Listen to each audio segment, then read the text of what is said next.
ধন্যবাদ আমাদের সাংবাদিক ভাইকে। আসলে আপনারা যে অভিযোগটা নিয়ে আমাদের জানতে চেয়েছেন, তো আমিও জানার পরে মুখ্যমন্ত্রীর সঙ্গে কথা বলেছি।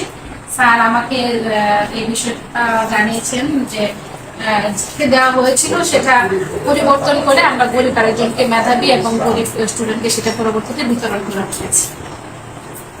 আচ্ছা, ছাগল থেকে শুরু করে ম্যাম আবার আছে অন্যান্য অনেক কিছু দেওয়া হয়েছে আপনার, আছে সেলাই মেশিন থেকে শুরু করে, আর ওইগুলো কি আপনার কি স্বচ্ছতার আলোকে কি দেওয়া হয়েছে নাকি ওইটাকেও আপনি তদন্ত করবেন? মানে উপজেলা প্রশাসক, উপজেলা নির্বাহী কর্মকর্তা হিসেবে আমার দিক থেকে যতটুকু স্বচ্ছ থাকতে দরকার আমি যথেষ্ট চেষ্টা করেছি।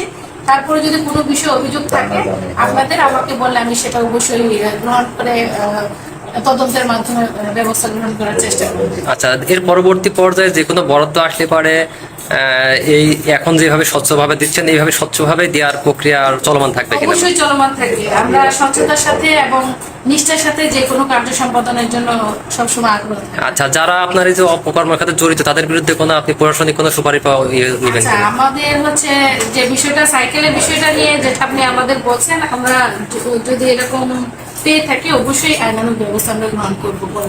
ধন্যবাদ।